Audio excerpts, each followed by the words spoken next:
ഇവിടെ ആരും ഇല്ലേ? എപ്പ വന്നാലും ഇങ്ങനെ തന്നെ കാലിയായി കിടക്കുന്നതാണ്. ഈ വരവിനെങ്കിൽ ഈ മാവ് ഒന്ന് കബൂലായി കിട്ടിയാൽ മതി. ഇതുകൊണ്ടേ ഞാൻ പോവും.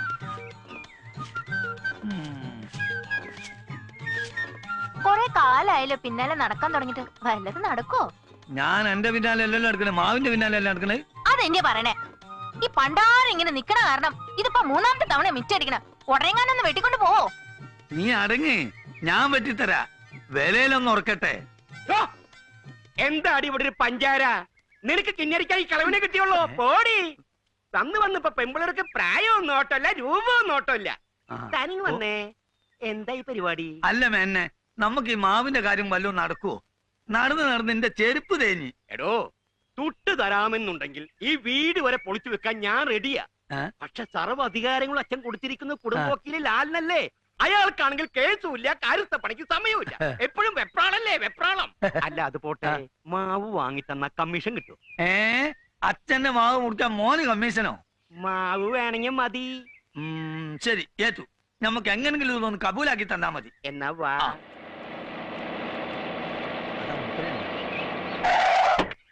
മാവിന്റെ കാര്യം ഒന്ന്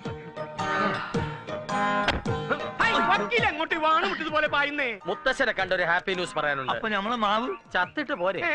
ഇപ്പൊ എനിക്ക് സമയമില്ല. ചാവാനോ? അല്ല, തന്റെ കാര്യം നോക്കാൻ എനിക്ക് സമയമില്ല. താൻ പോയിട്ട് പിന്നെ വാ. വലട്ടം വാ. എന്നാ പോയപ്പോ കെട്ടിയോ രാവിലെ കട്ടിലേന്ന് പൊങ്ങിയോ ഇടത്തി? രാവിലെ എങ്ങോട്ടോ പോവാൻ ഒരുങ്ങ. ടൗൺ വരെ ഒന്ന് പോവാന്ന് വിചാരിച്ചതാ. എന്തിന്? ചുമ്മാ. എന്താണ് വക്കീലെ? വേണമെങ്കിൽ ഒരു വാർത്ത വന്ന് കേട്ടോളൂ. എന്ത് വാർത്ത? ഒരു കൗതുക വാർത്ത.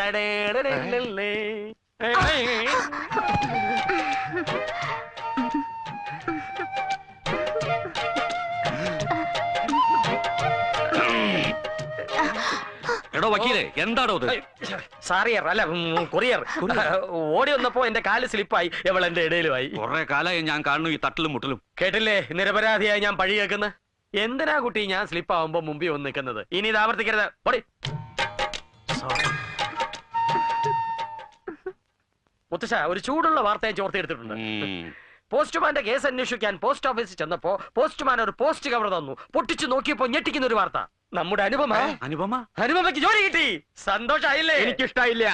ഈ കുടുംബത്തിൽ നിന്ന് ഒരു പെണ്ണും ജോലിക്ക് പോയ പാരമ്പര്യമില്ല. ഒരാണും മേലനങ്ങി ജോലി ചെയ്ത പാരമ്പര്യവും ഇവിടെ ഇല്ല. എന്റെ അനന്തേട്ട നിസാര ജോലിയൊന്നുമല്ല. എയർ ഹോസ്റ്റസ്, എയർ ഹോസ്റ്റസ്, ആകാശത്തിൽ. എന്ന് പറഞ്ഞാ അറിയില്ലല്ലേ?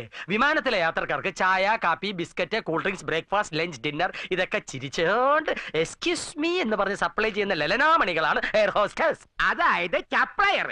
ഇനി ഇവക്ക് സപ്ലൈ ആണെങ്കിൽ ടൗണിലെ ഏതെങ്കിലും ഹോട്ടലിൽ നിന്നാ പോരെ? വെറുതെ എന്തിനാ ആകാശത്തിലൂടെ പോണവർക്കൊക്കെ കൊടുക്കാൻ നടക്കണത്? മോശം. അയ്യോ അനന്തേട്ടാ, വിമാനത്തിലെ സപ്ലയർക്ക് നല്ല വെയിറ്റാ. അറിയാൻ മേലാഞ്ഞിട്ടാ. അതങ്ങനെ പഠിക്കാൻ പറ്റ സമയത്ത് ഗോലി കളിക്കാൻ നടന്നാ ഇങ്ങനെയൊക്കെ ഇരിക്കും. മുത്തച്ഛന്റെ അഭിപ്രായം ഒന്നും പറയാതെ. വക്കീലെ, തെറ്റ് പറ്റിയത് എനിക്ക്. എന്റെ കൺമുന്നിൽ നിന്ന് അകലെ വിട്ട് പഠിപ്പിച്ചു. ഇനി അവൾ എന്റെ കൺവട്ടത്ത് നിൽക്കില്ല. വേണ്ട, എനിക്ക് സഹിക്കാനാവില്ല. അവൾക്ക് ജോലി വേണ്ട, ഒരു മണ്ണാങ്കട്ടി. അതെ, അതാണ് നല്ലത്. ഒന്നുമില്ലല്ലോ, നമ്മുടെ കുടുംബത്തിൽ ഒരു അന്തസ്സല്ലേ. താൻ ഇതുവരെ പറഞ്ഞത് അങ്ങനെയല്ലല്ലോ. ഇതുവരെ പറഞ്ഞതും അങ്ങനെയൊക്കെ തന്നെ. മനസ്സിലാഞ്ഞിട്ട് വക്കീലല്ലേ, മാറ്റി പറയും. ബാല, അനന്ത, ഇന്ന് തന്നെ ബാംഗ്ലൂർക്ക് പുറപ്പെട്ടോളൂ. വക്കീലെ, വഴിച്ചെലവ് എന്താ കൊടുത്തോളൂ.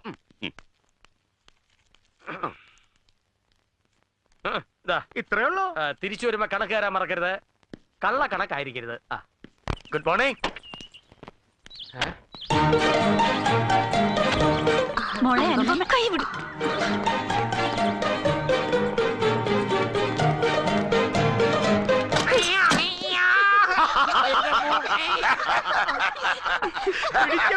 കൊണ്ടുവന്നതിന്റെ ദേഷ്യത്തിലാ അവള്. ആ മൂക്ക് തിരുമ്പി നിൽക്കാതെ അച്ഛനെ വിളിക്കേ. അവളെവിടെ? വന്നു, ദേഷ്യത്തിൽ കഥ കടച്ചു. എന്റെ മാത്തി പോയി. ഒന്ന് മാറണോ കൊണ്ട. മോളെ അനുപമേ, വാതിലോർക്ക്. ഇന്നോളം മുത്തച്ഛനെ കാണാൻ തിരക്ക് കൂട്ടി വരുന്ന എന്റെ കൊച്ചുകുട്ടിയെ എനിക്കേ അറിയൂ. എന്തിനാ നീ മുഖം വീർപ്പിച്ചിരിക്കണത്? കുട്ടിക്കാലം മുതലേ വാശി പിടിച്ച് കാര്യം നേടാൻ നീ മിടിക്കുക. പക്ഷെ ഇക്കാര്യത്തിൽ നടപ്പില്ല. ഇത് ലൈഫിന്റെ ടേണിംഗ് പോയിന്റ് ആണ്. എനിക്ക് മനസ്സിലാവണില്ല ഒന്നും. മക്കൾക്ക് ഒരു നല്ല ജോലി കിട്ടാന്നുള്ളത് ഏതൊരു പാരന്റ്സിന്റെ ആഗ്രഹം. ഇവിടെ എന്ത് പറ്റി എല്ലാവർക്കും?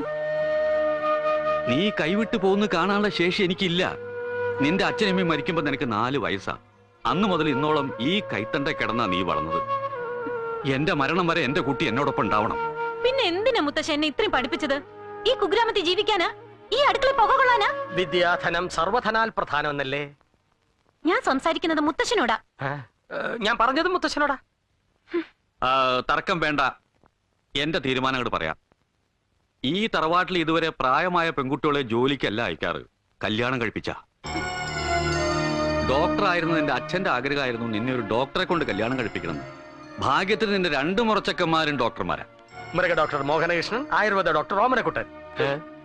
മുത്തശ്ശ, എനിക്ക് ഒന്നും പറയണ്ട, പറഞ്ഞ അനുസരിച്ചാ മതി. അങ്ങനെയോ?